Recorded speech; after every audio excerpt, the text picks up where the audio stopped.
Hola a todos, voy a corregir ahora las tres palabras de morfología que os pedí el pasado día 11, que eran insubordinación. Bueno, empiezo por insubordinación, voy de una en una, vale. Bueno. Insubordinación, la palabra original es orden. De orden, creamos el verbo ordenar. De ordenar, subordinar. Ahí es verdad que transformamos la E, se transforma en I. Subordinación e insubordinación, o insubordinar, lo que queráis. Por lo tanto, los procesos son continuamente de derivación. Como sería del sustantivo orden, mediante un proceso de derivación por su fijación, de orden a ordenar no es un proceso de derivación por su fijación, es un proceso de flexión verbal. Mediante del sustantivo orden, mediante un proceso de flexión verbal, se crea el verbo ordenar. Posteriormente, mediante un proceso de derivación por prefijación, se crea el verbo subordinar. Por un posterior proceso de derivación por prefijación se crea el sustantivo subordinación. Y por un último proceso de derivación por prefijación se crea la palabra opuesta, insubordinación. El desglose sería in, morfema derivativo prefijo de negación. Sub es otro morfema derivativo prefijo, en este caso implica debajo de. El lexema ordin,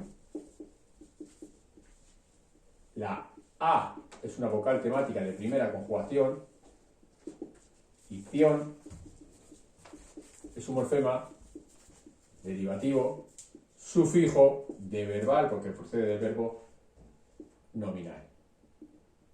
¿Vale? Es un sustantivo y esta es el desglose que tendríamos. La siguiente, polideportivos. Polideportivos. Bueno, aquí podríamos decir que del sustantivo deporte, mediante un proceso de derivación por su fijación, se crea el adjetivo deportivo, y un posterior proceso de derivación por prefijación crea la palabra polideportivos. El desglose, por tanto, poli, sabéis que es un morfema, es un prefijo culto, que en este caso funciona, al estar unido a un lexema, sí funciona como prefijo. Veremos lo contrario en la siguiente palabra. Poli es un morfema derivativo prefijo que equivale a muchos. El lexema sería deport.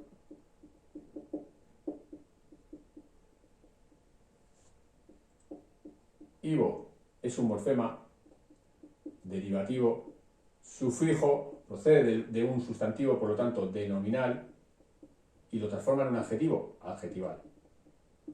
La O. Bueno, en este caso la O no funciona como morfema de género. ¿Por qué? Es verdad que deportivo existe la palabra deportiva, pero en esta palabra concreta, polideportivos, no existen polideportivas. ¿O sí? Perdón, me estoy liando yo. Claro que existen polideportivas, actividades polideportivas. Nada, olvidad lo que he dicho. La O es un morfema flexivo de género.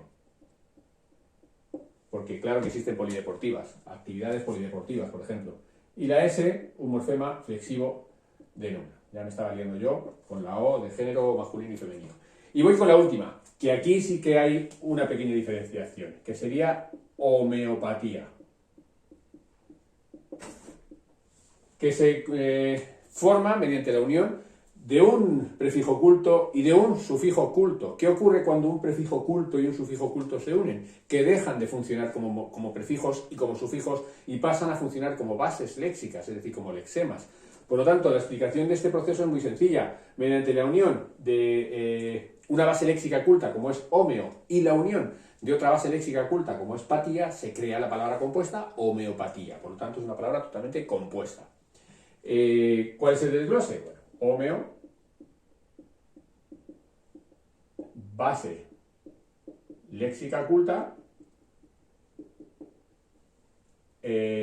patía, base léxica culta. Sin más, no habría más. La categoría gramatical es un sustantivo y no habría mayor desglose. Si en vez de homeopatía hubiese sido, por ejemplo, homeopático, homeopático, ya lo que haría sería de una palabra compuesta derivaríamos la segunda parte de la composición, por lo tanto habríamos creado una palabra parasintética, ¿vale? Pero homeopatía, la original, era la unión del prefijo culto y el sufijo culto, por lo tanto estamos hablando de palabras compuestas. Bueno, si tenéis cualquier duda, me escribís o me mandéis un correo o lo que os haga falta. Un saludo.